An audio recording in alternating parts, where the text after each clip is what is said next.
Hey, what's going on? You know who it is. You know what it is. All right, you guys, peep game. All right, as most of you guys know, Dana White allegedly had a meeting with Floyd Mayweather to discuss the UFC, entering the boxing realm. Not just, ultimate fighting, not MMA, but actual boxing. Boxing rings, boxers. And the reports are saying that the meeting allegedly went well.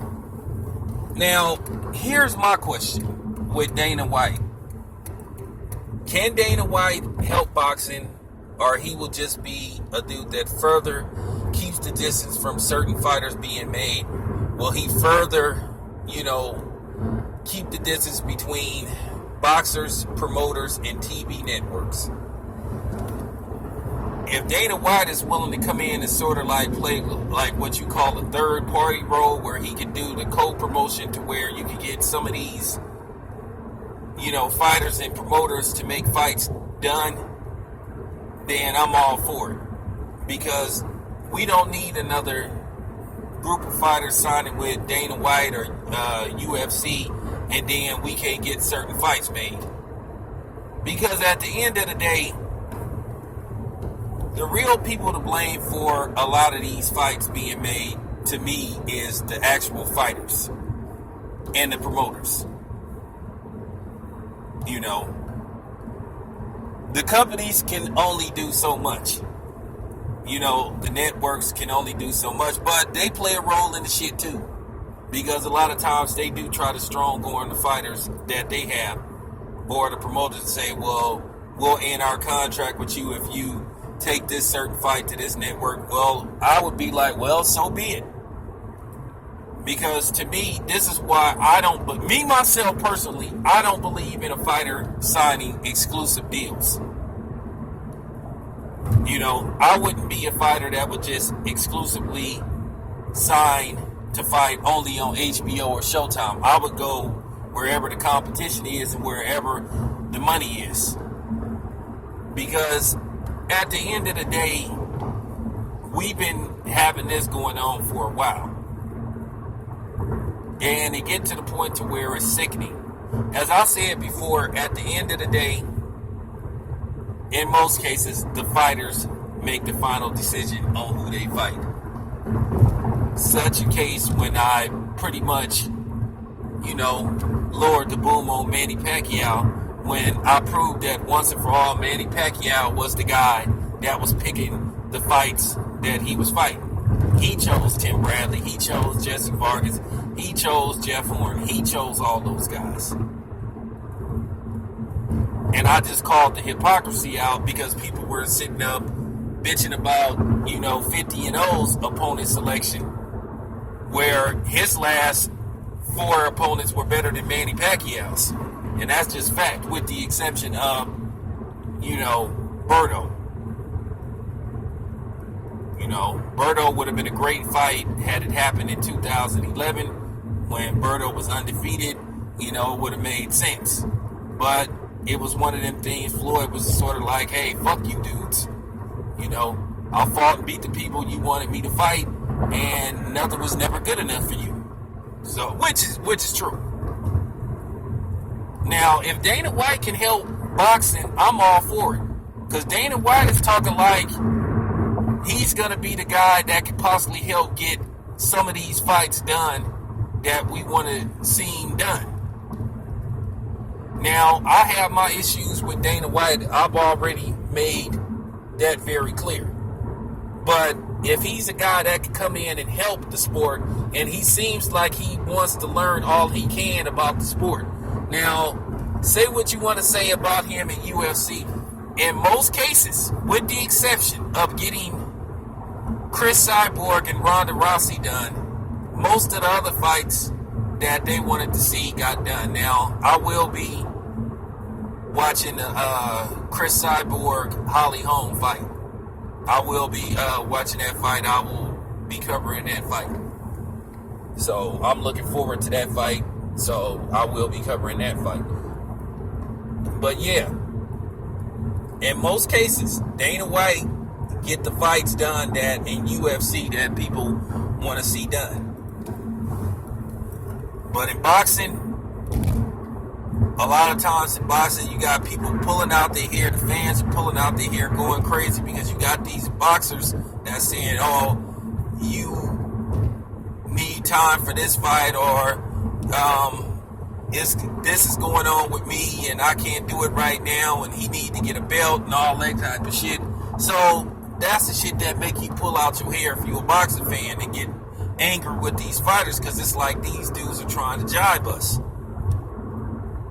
and they playing games with us. And this goes on a lot, and it just doesn't go on with a certain type of fighter. This goes on with every type of fighter, no matter a race, whatever, no matter a weight class. This goes on with a lot of these fighters. When you like, hey man, why can't you fight this dude? Then you start hearing the bullshit. So as far as the so-called, what you call bullshit with the fighters, that's universal. There's no color lines when it comes to certain fights not being made. And I think that's been the biggest problem in boxing, and that's something that we need to try to solve. Besides the other problems in boxing with scoring and, this type of shit.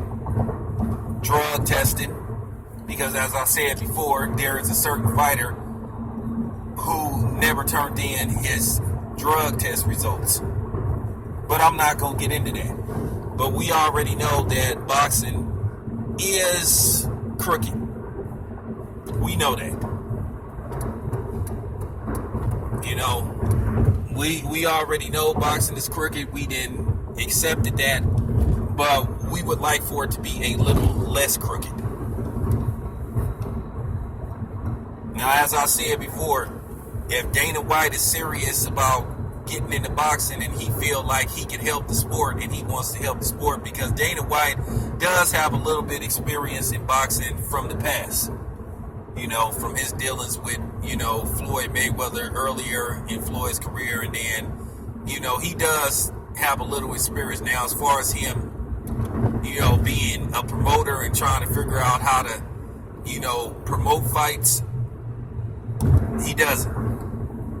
What I think the UFC could do, they could possibly do the same exact thing that they're doing with the UFC. Just sign a shitload of boxers and make them fight. And put it in their contract that they have to fight.